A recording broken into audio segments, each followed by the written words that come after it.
Hi everyone, welcome to today's video. So today's video is a little bit more podcast style, and the reason why we are doing this episode today is mainly because I just graduated from NUS unofficially. I feel quite alone in my job hunt, and I don't know how other graduates are actually feeling. So I feel like this episode would be really helpful for my peers, to actually help them realize that, there are people who can relate to them. And today I have a very special guest with me. I have Ziyi. Yay! Okay, so let's just get Ziyi to introduce herself. And of course we have Dan also. Hi. Okay, let's just get Ziyi to introduce herself. So maybe Ziyi can tell us, when did you graduate from NUS? What was your major? And yeah. Okay. So hi everyone. Okay. So actually, all three of us, we are in the same batch. Like we came to NUS in 2016. So myself and Elizabeth, we are both from FASS, and I'm doing sociology. Okay, I did sociology, and then both of us still at LOA. So like a 6 months break from school to do internships and pursue other things. So yeah, both of us just graduated unofficially, and I just took my last paper about like 2 weeks ago. Yeah. Then what about you then? I'm in year 5 architecture, so I'm in the School of Design and Environment, also under NUS. So I'm now pursuing my masters in my final year already, and after 5 years, it's been quite a bit lah. So I enjoy myself, but at the same time, it's a very tiring course also. I think we'll go more into that later, I guess. Okay, so after our introduction, maybe you all can just share how was the last semester of school for you? I know for Dan it's your second last, but because COVID hit us in I think March. Yeah. And I think all of us were forced to move our lessons online. I think it's a very different setting compared to actually attending lectures in school. So maybe you want to share us how was Zoom lectures for you guys? Was it very tiring, or do you actually enjoy it? Yeah, so just context-wise, I took my leave of absence from school to do internships basically from January to May this year. So when the whole transition because of COVID started, I wasn't in school at all. So I didn't really feel a lot of what my peers were feeling in terms of having to move everything back home, having to move out of hall, having to just transit everything online. So when I went back to school in August, everything was by default online, as in at least for my course, all my lectures were online, and I'm not sure whether it was because of COVID, but we didn't even have examinations, so everything was assignment based. So I guess there wasn't that abrupt transition for me, but I thought I actually appreciated having everything online personally, just because I was juggling a part-time internship. I was doing the whole job search thing and alongside some other commitments. So I really appreciated not having to go for school, so that when you're just at home facing a laptop, you have a lot more maneuver space to jump around different tasks. So personally, that was helpful. But I do understand the whole isolation thing as well.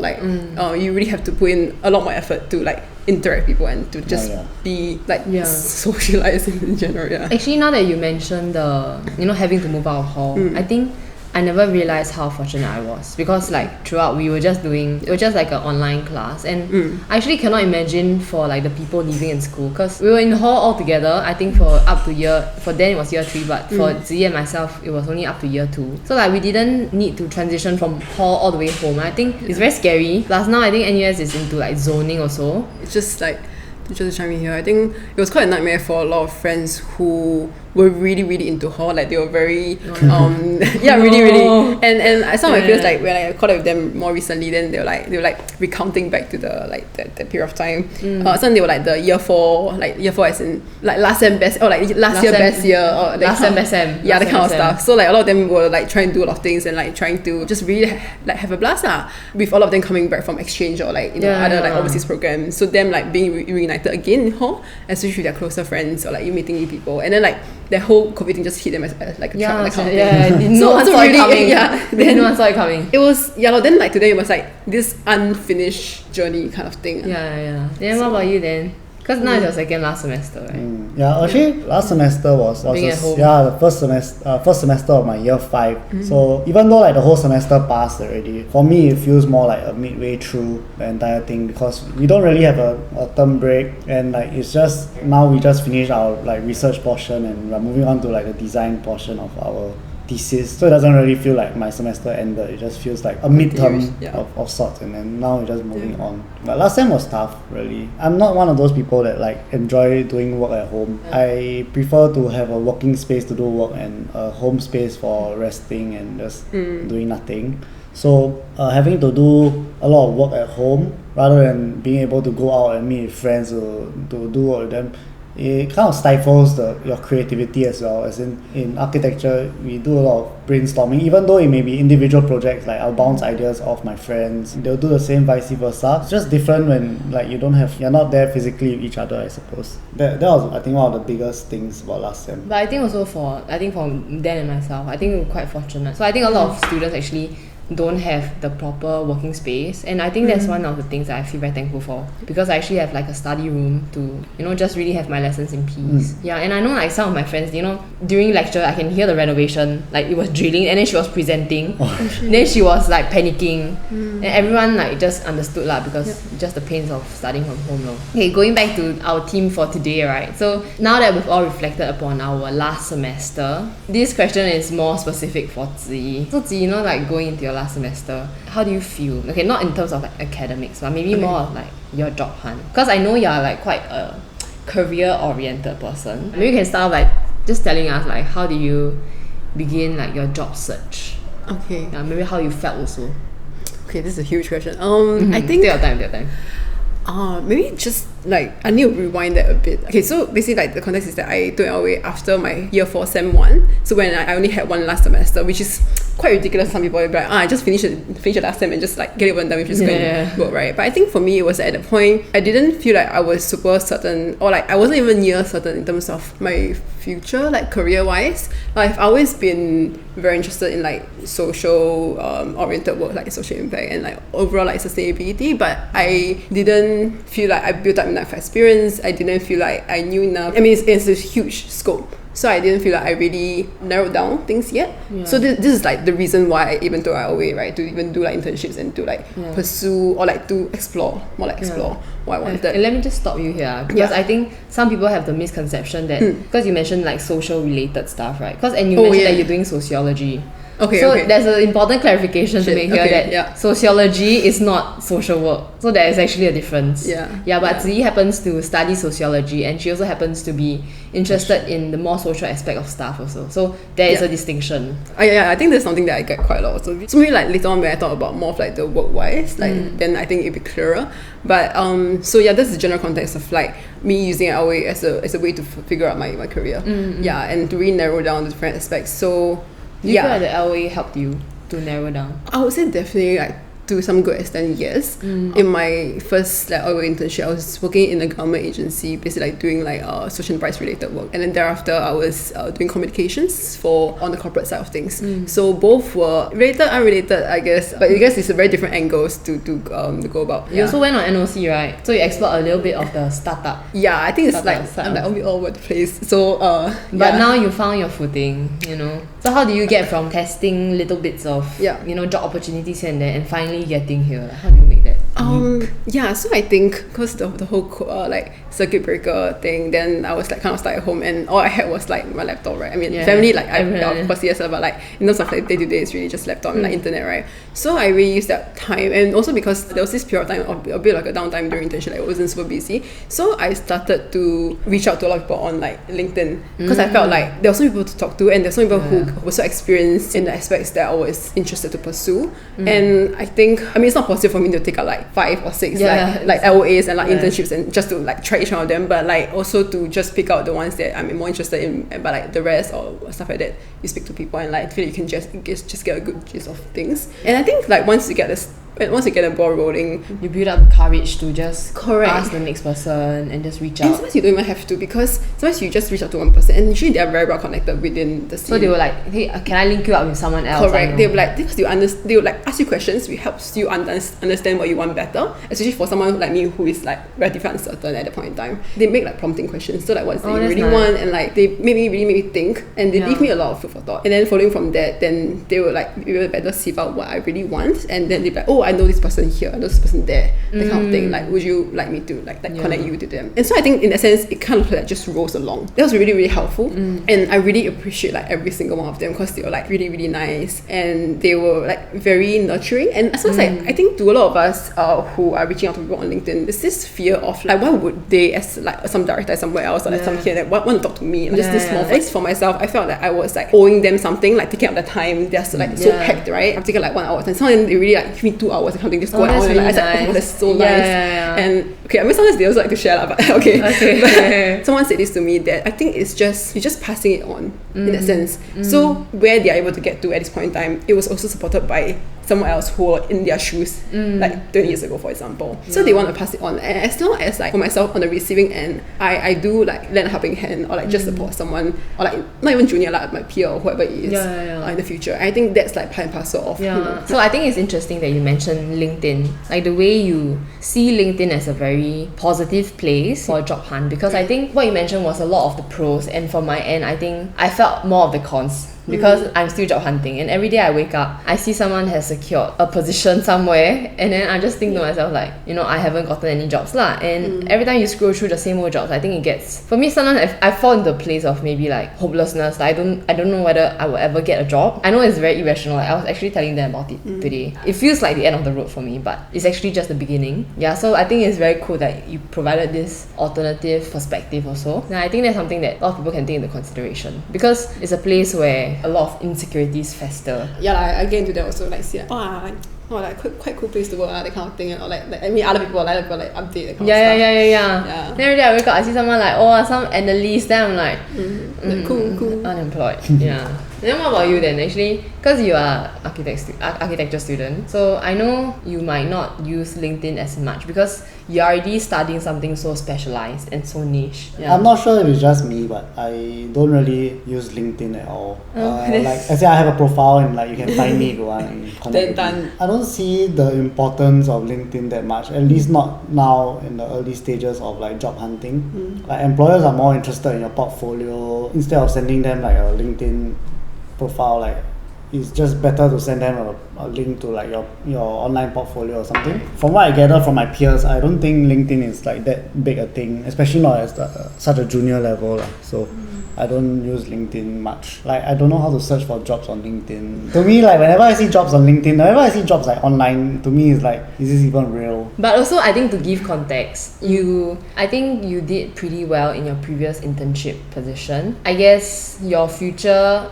job prospects, there's like still in sight. Yeah. So I think that's also like a positive and thing. Even if I don't, as in boss's recommendation is also something that really plays into, because especially for your line of work. Okay, so since we're on the topic of like our future jobs, right, let's just dive a little bit into maybe say a little bit more touchy, the salary part. Okay, so the salary part. Okay, why not? Okay, I share first lah. Okay, what I want to do is quite different from what I studied. So I don't know if y'all can tell, I have an interest in fitness and it's something that I've been wanting to pursue. But also to give a little bit more context, that this line of work in Singapore, I think in general, is not very high paying. But I think I'm very idealistic. So I was thinking like, as long as the salary is not peanuts lah, then I think I can survive with it. But I just had my my second interview with one of the fitness places on Friday, so yesterday. I feel like for me it was a very huge crash back to reality, because at first I told myself, I was like, I'm ready for the low salary, even if it's how low I would take it. Then yesterday it was like really coming back to reality, and actually salary does play a very huge role in determining whether you want to take up a future job prospect lah. And I feel like a lot of people who are maybe watching or listening, right, so other than those who are just keen to take up any jobs, there are also those that are struggling, should they take up a traineeship, because traineeship is a 2.5k job. And I think if we see on Reddit, there are a lot of like employees who are being overworked for a traineeship. I'm just wondering, how much did your salary actually impact your decision to take up your current opportunity or your upcoming opportunities? So maybe Ziyi, you want to go first? Wait, actually, as in legit curious, I thought we didn't talk about this. Like, what would be your role in the fitness company? Oh, you'll be a personal trainer. Yeah, so what the role I interviewed for was a personal trainer. Also, you still have to be like employed under a company. You can't be just a complete I can be a freelance. You can be freelance. Yeah, but okay, so to give more details, right, it's because I feel like for fitness, it's not just like, I mean, anyone can be a freelance as long as you have a certification. Yeah, but I don't want to be just out there, with a certification without really experience. I think it's very ideal, but I want the best for like people that I work with, people who I work with. That's why I actually look to work in the gym lah. Right. Yeah, to learn from the best coaches lor. Right. But then I think the pay is an issue. Yeah, but anyway, coming back to the question. Okay. How did salary actually impact your decision to take another job? Or did it not impact your decision at all? Of course it did. Okay. Yeah. Maybe you want to give some context as to your current area of interest. So I think we can just narrow it down that I'm currently doing sustainability work. Just like very specifically, I'm doing actually impact investing and sustainable finance in Temasek Holdings. So that's under the sustainability team like itself. Actually, I was doing internship previously doing LOA with them, as in with Temasek, but it was in public affairs, which basically means like, I guess, common language comms lah. But I always knew that sustainability was something that I was more interested in. Okay, and it's a traineeship, so it's like a 2.5k per month without CPF, and it's gonna be 9 months. So I just started like this week actually. So currently it's the second week of December, the first week of December. So I'll be all the way here until end of August 2021. Were you concerned with the salary at first? Yeah, so because I really like when I started the whole job search thing, I was super certain I was gonna do sustainability related work, especially like corporate SaaS, all these related roles that I was looking for, that in all these teams and all these organization, they so happened to be a lot of them, they were traineeships in the first place. Okay. And also because I think there was under this whole direction of this like, let's help the youths in Singapore, like young adults. So there was this like so responsibility for all these like corporates to take up more traineeship slots. But at the same time, it's also a very good way for them to have more manpower lah, like put it very practically. So a lot of them they were hiring quite extensively in terms of traineeships, which also included all these sustainability roles that I was looking for. And also because I didn't have like super extensive background in this field, like in terms of whether it's internships or like field of study. So I think it was a very good entry-level opportunity for me to just be introduced into this field in the first place. I know for one, like my current role and in this team would not have, like I wouldn't have gotten anything like this just because in the first place they don't even hire like entry-level grads. I think they do sometimes, like when it's like a intern convert, but like it's very, very rare. So he was telling you that actually it's like a good thing for you. But like I get that this like salary thing, it's quite a pinch also, I would say, because when you graduate you start playing all these like financial stuff, or even before that, right? And for a lot of us here, like the whole practicality of like even like housing, right? Or like just like future planning, like kind of thing, how much money you give your parents, how much you can put insurance, all this kind of like stuff comes into the picture. And I feel like for a lot of uni grads, because we feel like we are uni grad, and I think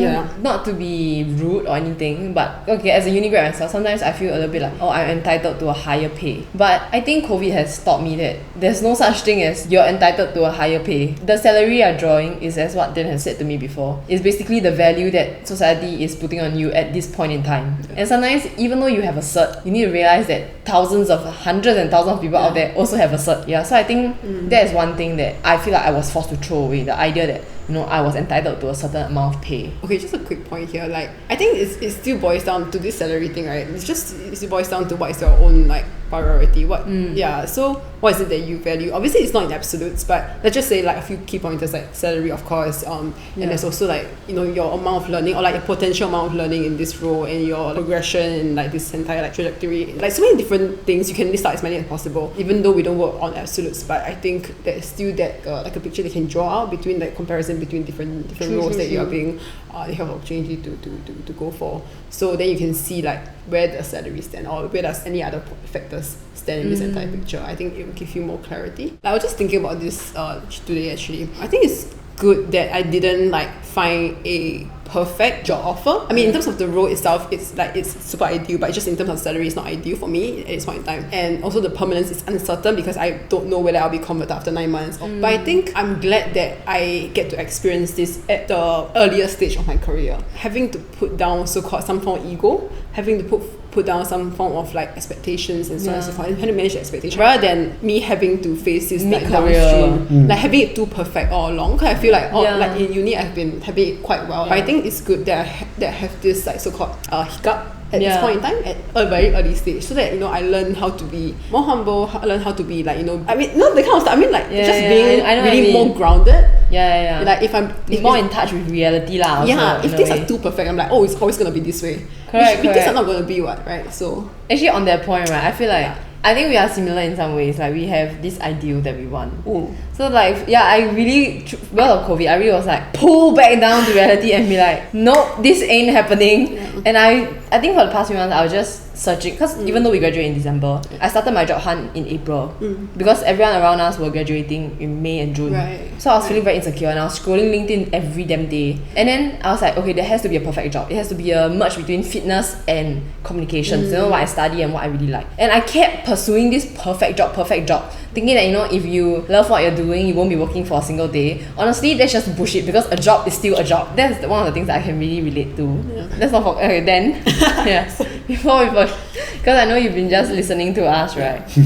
So actually, how is the salary range for architecture students? For a master's graduate, I think typically you'll be looking at like mid 3K, mid 3,000s. For architecture students? For architecture, really depending on like your firm. So employees don't generally look at your grades. They just look at like your portfolio, where you interned before. Typically a bigger firm, they will pay more, and whereas a smaller firm, I guess you just have to suck it and just take what you can get. Take what you can get. Yeah, so like the firm that I was interning at was like relatively small, but at the end of the day, like as cliche as it is, it's just really a balance of finding what you like and whether and how much you can monetize it, and not necessarily there will be a intersection point between the two. As in when I first went in, I thought, well, this will be something that I like, as in design is something that I feel passionate in. And I thought like Ted Mosby, like How I Met Your Mother, like I guess you can earn so much money, as in so fun, design and building. It's hard work, but like I'm sure you earn like a lot. As in now when I'm at year 5 and I'm like looking at graduates from my other courses who only study for 4 years and can command a higher salary than me, then it's quite disappointing. But at the end of the day, it's